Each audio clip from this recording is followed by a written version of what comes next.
اس مکان کو میں خرید لوں تو مکاندار بن سکتا ہوں، صرف کرایہ دے کر چند سال گزرنے سے میں اس کا مالک نہیں بن سکتا۔ شرعی طور پر یہ بھی قبضے میں شمار ہوتا ہے، میں زیادہ سال رہوں گا تو میں قبضہ کر لے سکتا ہوں، غلط ہے۔ اور لوگ ایسا کرتے ہیں، مکانداروں کو پریشان کرتے ہیں، کیس ڈالتے ہیں، عدالتیں ان کے حق میں فیصلہ سنا دیتی ہیں، یا پھر لمبا عرصہ کیس چلتا ہے۔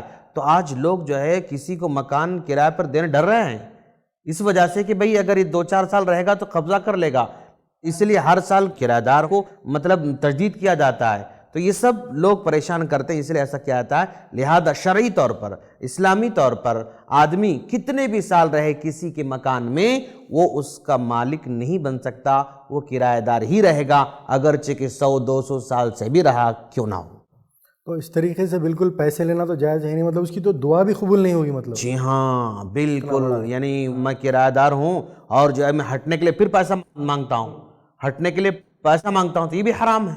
آپ جب تک کرایہ دیتے رہے اس میں رہنے کے حقدار تھے، اب آپ کی مدت ختم ہو گئی، اب سیدھا ہٹ جانا ہے، اب آپ کو پیسے کا ڈیمانڈ کرنا نہیں ہے، اگر کر رہے ہیں تو آپ حرام ڈیمانڈ کر رہے ہیں۔ تو جو کوئی آلریڈی قبضہ کر چکے ہیں جی، تو ان کے لیے کیا میسج دینا چاہیں گے، کس طریقے سے وہ اپنی اصلاح کریں اور کس طریقے سے چیزوں کو جو ہے بدلیں واپس؟ ہم ان بھائیوں کو نصیحت کرنا چاہیں گے کہ دیکھو بھائیوں، یہ مال، یہ دولت، یہ پراپرٹی، یہ جگہ، یہ آپ کا جو بھی پلاٹ ہے، یہ ہمیشہ کام آنے والا نہیں ہے۔ جب سانس رک جائے گی تو سارا چھوڑ کر جانا پڑے گا۔ لہذا ایک لمبی زندگی کی تیاری کے لیے، ایک لمبی زندگی میں جو ہے عذاب سے بچنے کے لیے، یہ چھوٹی موٹی چیزیں ہیں اس کو واپس کر دینا چاہیے۔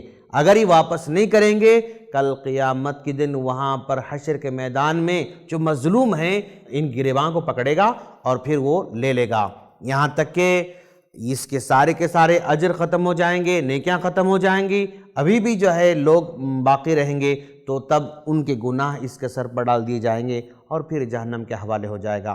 لہذا میں نصیحت کرنا چاہوں گا ہمارے بھائیوں کو کہ وہ انا کا مسئلہ نہ بنائیں۔ اگر کسی کا آپ نے حق مارا ہے، اگر واپس لوٹانے میں انا محسوس کر رہے ہیں، اب میں کیسے واپس لوٹاؤں، میں تو کمتر ہو جاؤں گا، نہیں۔ اگر آپ کسی کا حق واپس لوٹاتے ہیں، آپ کمتر نہیں سمجھے جائیں گے، آپ جو ہے کمزور نہیں سمجھے جائیں گے، آپ ڈرپک نہیں سمجھ جائیں گے، بلکہ آپ کا اخلاقی طور پر اللہ تعالیٰ اور رتبہ بڑھا دے گا ماشاءاللہ۔ جزاک اللہ خیر شیخ، بارک اللہ فیکم۔ بڑی وضاحت آپ نے کر دی ہے، انشاءاللہ اس کے ضمن میں کئی لوگوں کے مسئلے حل ہو جائیں گے انشاءاللہ۔ بارک اللہ فیکم۔ ایسے ہی اور ویڈیوز بنانے میں ہماری مدد کریں۔ i+ TV کو ضرور ڈونیٹ کریں۔